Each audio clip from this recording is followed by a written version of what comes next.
सभी chit fund कंपनियों का भुगतान को लेकर खुशखबरी। जी हाँ साथियों, जो अपडेट हम देने जा रहे हैं आज, वो अपडेट बहुत ही ताज़ा है। खबर जो मदन लाल आज़ाद जी तब जब के संगठन के मुखिया मदन लाल आज़ाद जी चुनाव से पहले, लोकसभा चुनाव से पहले हमेशा से कहते आ रहे थे कि पैसा जब भी मिलेगा तो मोदी जी के कानून के तहत ही मिलेगा, जो वर्ल्ड जैक्ट कानून है उनके तहत ही मिलेगा। चुनाव से पहले जितने भी वीडियो उनका चला था, मैंने भी एक दो वीडियो इस चैनल पे आपको दिखाया था। हमेशा से वही कहते थे, मोदी जी को वही वोट दो, भाजपा को वोट दो, मोदी जी ही भुगतान करवा पाएंगे, दूसरा कोई नहीं करवा पाएगा और कोई भी तरीका नहीं है दूसरा कि भुगतान हो पाएगा। तो आज चुनाव के बाद या मोदी जी को फिर से तीसरी बार सत्ता में आने के बाद आज क्या विचार है मदन लाल आज़ाद जी का, ये चीज़ को हम आज सुनाने जा रहे हैं, पूरी डिटेल में सुनाने जा रहे हैं। तो आपसे निवेदन है कि वीडियो को पूरा सुनिएगा। एक बड़ी भयावह खबर आई है उत्तर प्रदेश के खागा फतेहपुर से। Rajesh Prasad Vishwakarma Togo retail marketing company के एक एजेंट थे खागा फतेहपुर यूपी से। लगभग 29 दिन पहले उन्हें उनके निवेशकों ने, जो उनके नजदीकी रिश्तेदार ही थे, गोली मार दी थी। और वो इसलिए मार दी थी कि उनका मानना ये था कि ये व्यक्ति हमारे पैसे इसकी वजह से फंसे हैं, टोगो रिटेल मार्केटिंग में, और अब इसी को वापस करने चाहिए। चूंकि बहुत सारे लोगों का पैसा निवेश कराया होगा, जाहिर सी बात है, तो इतने लोगों का पैसा दे नहीं सकता कोई भी एजेंट। तमाम निवेशकों का पैसा वापस कर दे, इतनी हस्ती किसी भी एजेंट की मुझे नहीं लगती है। और इसी बात से क्रोधित होकर उन निवेशकों ने, जो विश्वकर्मा जी के रिश्तेदार भी थे, उनको गोली मार दी थी अकोड़िया मोड़ हाईवे पर। उनकी पत्नी के बयान पर उनके खिलाफ आईपीसी 1860 की धारा 307 के अंतर्गत जानलेवा हमला करने का और आर्म्स एक्ट का मुकदमा दर्ज हुआ था निवेशकों के खिलाफ। लेकिन अब चूंकि उनकी मृत्यु हो गई है, तो अब यही मुकदमा हत्या के मुकदमे में बदल जाएगा और उनके खिलाफ आईपीसी 1860 की धारा 302 लग जाएगी और वो आजीवन कारावास या सजाए मौत से भी दंडित किए जा सकते हैं।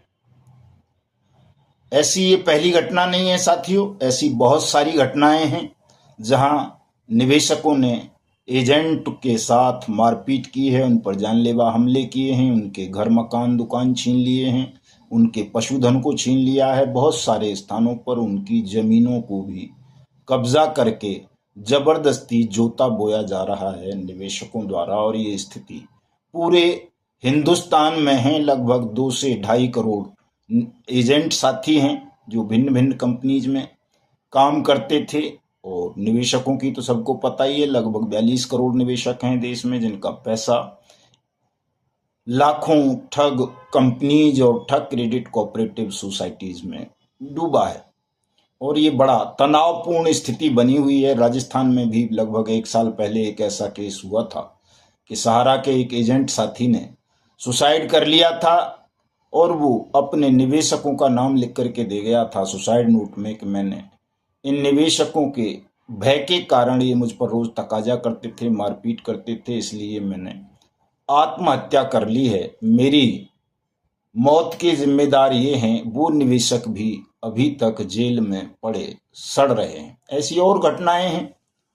तो इन घटनाओं से आपको सबक लेने की आवश्यकता है साथियों, क्योंकि जो निवेशक साथी हैं वो एजेंट्स को इस तरह से मारेंगे या उनके साथ जुल्म करेंगे तो उनको भी अनेक कष्टों से गुजरना पड़ेगा, जेल यातनाएं भोगना पड़ेंगी। और मैंने कल के वीडियो में बताया था, प्रधानमंत्री का स्टेटमेंट सुनाया था कि उन्होंने क्या कहा था 2016 में। उन्होंने भी लगभग ऐसी ही बातें कही थी और इसी वजह से सरकार ने, संसद ने कानून बनाया था अनियमित जमा योजनाएं पाबंदी अधिनियम 2019, जिसमें सरकार ने ये गारंटी दी थी कि सरकार इस कानून के अंतर्गत देश के हर जिले में, तहसील में एक सक्षम और सहायक सक्षम अधिकारी नियुक्त करेगी। वो अपने क्षेत्र के ठगी पीड़ित निवेशकों से भुगतान के आवेदन लेगा और उनके भुगतान के आवेदन लेकर ये सक्षम और सहायक सक्षम अधिकारी स्पेशल फास्ट ट्रैक कोर्ट के सुपरविजन में उस आवेदक का पैसा, उसकी जमा राशि का 2 से 3 गुना 180 दिन में वापस करेंगे। ये एक व्यापक तंत्र हमारी भारत सरकार ने और तमाम राज्य सरकारों ने अपने अपने ज्यूरिडिक्शन में बनाया हुआ है निवेशकों का भुगतान करने के लिए। निवेशक चाहे वो टोगो रिटेल मार्केटिंग के हों, जीसीए के हों, कर्म भूमि के हों, कल्पतरु के हों, सहारा इंडिया परिवार के हों, पीएसीएल पल्स के हों, डीपीएस एलाइड के हों, या आदर्श क्रेडिट कोऑपरेटिव सोसाइटी के हों, जनशक्ति के हों, ट्रिनिटी के हों, अल्केमिस्ट के हों, केमना के हों, किम के हों, फ्यूचर मेकर के हों, साइंस सिटी के हों, bike boat, hello taxi, top ride के हों, या आरएमसीएल या रोज वैली, पिनकॉन, जेकेबी, समर्थ इत्यादि इत्यादि के आप किसी के भी निवेशक हो सकते हैं। ये कानून सबके लिए बनाया गया है साथियों। और ये जो तनावपूर्ण हालात आपने बनाए हुए हैं, इनसे आपकी समस्या का समाधान नहीं होगा, समस्या और उलझ जाएगी और पैसा भी आपका वापस नहीं मिलेगा। पैसा तभी वापस होगा आपका जब आप इस कानून के अंतर्गत अपने भुगतान का आवेदन अपने अपने नजदीकी सक्षम और सहायक सक्षम अधिकारियों के यहाँ करेंगे। साथियों, ऐसा नहीं है कि इस कानून पर काम नहीं हो रहा है, काम चल रहा है। सरकार कछुआ गति से इस पर काम कर रही है, लेकिन आप चाहते हो कि काम तेजी से हो, तो मैं हमेशा कहता हूं कि आप इस भुगतान की मांग को और बढ़ाओ।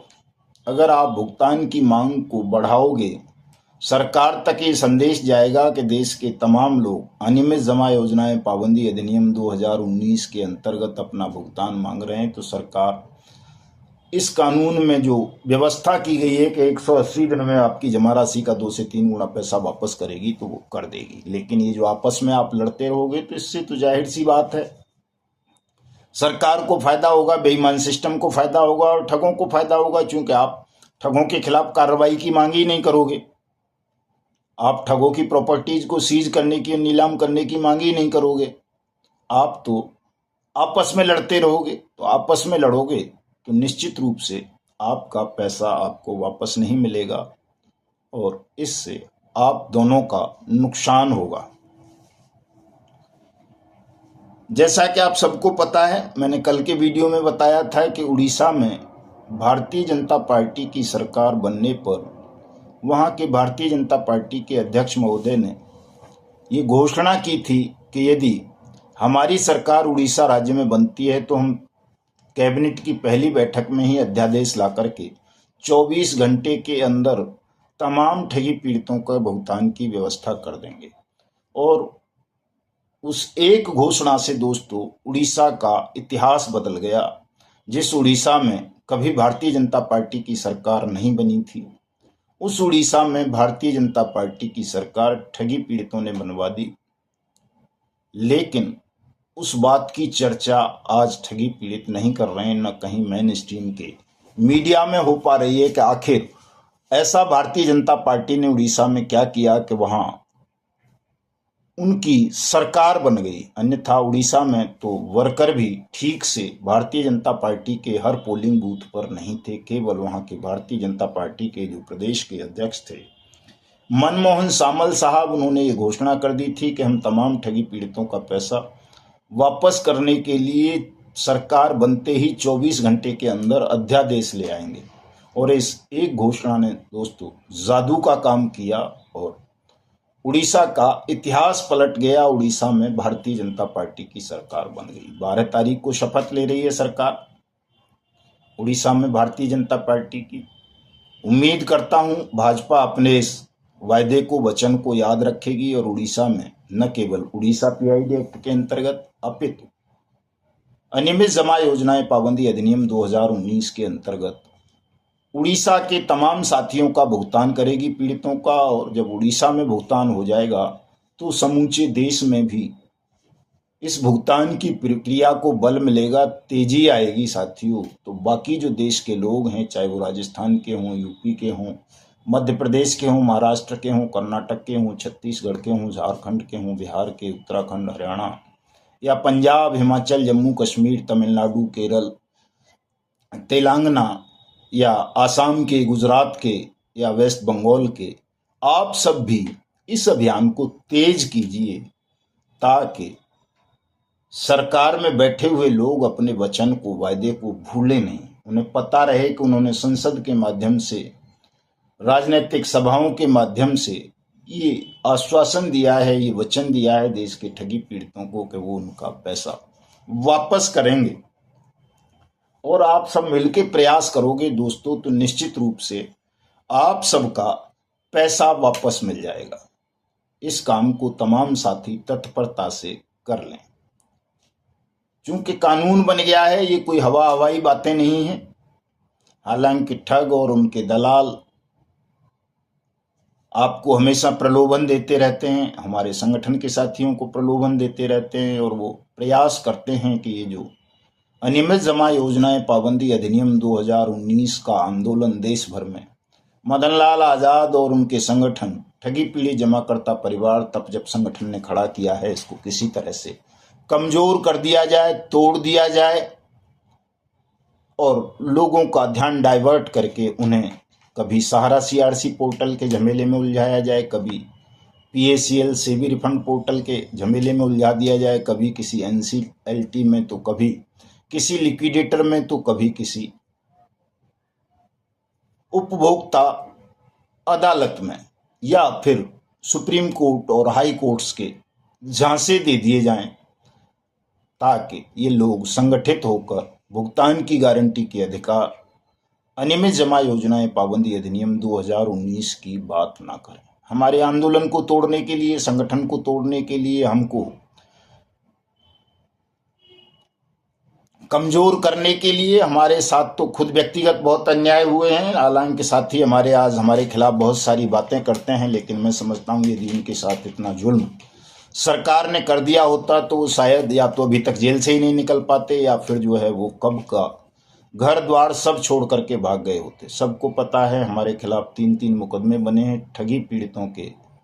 इस आंदोलन के कारण, इस कानून की वकालत करने के कारण रेप जैसा झूठा मुकदमा दर्ज हुआ मदन लाल आजाद के खिलाफ, डकैती का मुकदमा दर्ज हुआ मदन लाल आजाद के खिलाफ। हिंदुस्तान के इतिहास में पहली बार ऐसा एक मुकदमा दर्ज हुआ जिसमें प्रधानमंत्री के सचिव ने खुद तहरीर दी, और उस पर भी दिल्ली पुलिस की स्पेशल सेल ने मुकदमा दर्ज किया, जिसकी अभी तक इंक्वायरी चल रही है। और इंक्वायरी में ऐसा कहीं नहीं आया कि मदन लाल आजाद ने पीएमओ या किसी के नाम पर कोई किसी के साथ धोखाधड़ी की हो, ठगी की हो। तो हमारा मार्ग सत्य का था साथियों, इसलिए हम इतना जुल्म सह गए। अपने साथियों का भी जुल्म सहा। अपने साथी ही दुनिया भर के आरोप लगाते रहते हैं। शत्रुओं की तो कहें क्या, ठग तो हमारे ऊपर आरोप लगाएंगे ही, लेकिन ठगों के अलावा हमारे अपने साथी भी हम पर बहुत सारे घटिया, घृणित और ऊल जलूल किस्म के निराधार आरोप लगाते रहते हैं, और वो परिस्थितियों की गंभीरता को नहीं समझते हैं कि ये लड़ाई कितनी कठिन है। इस लड़ाई को अगर हर कोई लड़ लेता तो मेरी तो जरूरत ही नहीं पड़ती, शायद मुझे भी जरूरत नहीं थी। लेकिन अगर परमात्मा ने मुझे इस लड़ाई को लड़ने के लिए चयनित किया तो उसके पीछे परमात्मा की कोई न कोई योजना अवश्य रही होगी। उसने देखा होगा कि यार कौन आदमी हिंदुस्तान में ऐसा है जो इस लड़ाई को पूरी ईमानदारी, संयम, साहस, विवेक और ज्ञान के साथ लड़ सकता है और जीत सकता है, और देश के उन करोड़ों नागरिकों को, ठगी पीड़ितों को न्याय दिला सकता है, उनका भुगतान दिला सकता है, जो 20-30 साल से न्याय के लिए, भुगतान के लिए दर दर धक्के खा रहे हैं, मर रहे हैं, सुसाइड कर रहे हैं, पलायन कर रहे हैं। परमात्मा हम सबसे ज्यादा बुद्धिमान है, वो तो भूत भविष्य वर्तमान सब जानते हैं। तो मैं जब समीक्षा करता हूँ अपने जीवन की कि मुझे इस फील्ड में क्यों उतार दिया गया, मुझे इतने कष्ट किस लिए दिए जा रहे हैं, इसके पीछे कि झूठे मुकदमे दुनिया भर के और दुनिया भर की प्रताड़नाएं, अपमान, तो मुझे लगता है, एहसास होता है कि परमात्मा को शायद कोई दूसरा ऐसा व्यक्ति नहीं मिला होगा जो इस लड़ाई को विजयश्री तक ले जाए या ईमानदारी से लड़ सके। इसलिए शायद उन्होंने मेरा चयन किया, चूंकि मेरे अनुभव को वो देखते ही रहे होंगे, मेरा जीवन देखा है। परमात्मा ने मुझसे तो साक्षात्कार हुआ है, लंबा साक्षात्कार हुआ है ईश्वर का, तो वो मेरे बारे में सब कुछ जानते हैं, मैं उनके बारे में सब कुछ जानता हूँ, और वो तो घट घट व्यापी हैं, वो सबके बारे में जानते हैं, आप सबके बारे में भी जानते हैं। इसलिए उन्होंने आपको चयनित नहीं किया होगा, आपको बाधा बनने के लिए चयनित कर लिया होगा कि तुम रोड़े अटकाना, ताकि मदन लाल आजाद को इस लड़ाई को लड़ने की और शक्ति मिले, वो और शिद्दत के साथ इस लड़ाई को लड़ सके। तो साथियों, सरकार से जितना टकराव हमने, हमारे संगठन ने लिया है, संभवतः कोई और साथी नहीं ले सकता। कई साथी सोचते हैं कि हम सरकार से डर गए, डरे नहीं हैं, हम तो डरते ही नहीं किसी से परमात्मा के अलावा। हम तो केवल झूठ से डरते हैं, बेईमानी से डरते हैं, असत्य से डरते हैं, और उस ईश्वर से डरते हैं कि हम कोई कभी ऐसा काम ना करें कि ईश्वर से या स्वयं से हमें नजरें मिलाने में संकोच महसूस हो। सरकार से डरने का तो सवाल ही नहीं उठता, कभी नहीं डरे हैं। लेकिन चूंकि आप सब जल्दबाजी का शिकार हैं, संयम नहीं है आपके पास, आप लड़ाई की गंभीरता को नहीं समझ रहे हैं, इसकी कठिनता को नहीं जानते हैं, तो मजबूरन कई बार हमें ऐसे फैसले लेने पड़ते हैं कि शासन से समझौता करके उनसे विनम्रता पूर्वक आग्रह करेंगे तो संभवतः आपका भुगतान जल्दी हो जाएगा। केवल उसके पीछे यही उद्देश्य है, और कोई उद्देश्य नहीं है। शासन से तो जितनी लंबी लड़ाई हम लड़ेंगे उतना तो व्यक्तिगत रूप से तो हमको फायदा होगा, लेकिन जब लड़ाई नहीं लड़ेंगे तो मुझे व्यक्तिगत रूप से कोई लाभ नहीं होगा। उससे देश के 42 करोड़ ठगी पीड़ितों को लाभ होगा, एजेंट साथियों को लाभ होगा। मेरा क्या लाभ है उसमें? मुझे तो सरकार से कुछ चाहिए ही नहीं। मैं तो हमेशा कहता हूं, मुझे तो न मान चाहिए, न सम्मान चाहिए, न पद चाहिए, न प्रतिष्ठा चाहिए, न धन चाहिए। चूंकि परमात्मा ने 2 मजबूत हाथ दिए हैं, इतनी बुद्धि दी है, विवेक दिया है, ज्ञान दिया है, साहस दिया है कि अगर जंगल में भी बैठ जाऊंगा तो भूखों मरने की नौबत नहीं आएगी, भीख मांगने की नौबत नहीं आएगी। सब कुछ अपने बल से, अपने साहस से, अपने जीवन के लिए प्राप्त कर लेंगे, और आकांक्षा तो है ही नहीं कोई। साथियों, इस परिस्थिति की गंभीरता को समझिए। आप लोग, जो लोग आपको बहकाने का, तोड़ने का प्रयास कर रहे हैं, उनसे थोड़ा सावधान रहें और 31 जुलाई तक सब्र करें। 31 जुलाई तक कोई भी आंदोलन आप लोग सरकार के विरुद्ध ना करें, चूंकि सरकार ने जो वचन दिया है वो उसको याद दिलाने का समय अब आ गया है। 31 जुलाई तक आप इतना अवश्य कर लें कि अपनी शक्ति को बढ़ाएं, ताकि सरकार को ये भी पता चल सके कि यदि अब हमने ठगी पीड़ित जमाकर्ता परिवार तप जप की आवाज को नहीं सुना, इनकी न्यायपूर्ण मांग की पूर्ति नहीं की, लोगों का भुगतान नहीं किया, तो कल ये हमें हानि पहुंचा सकते हैं।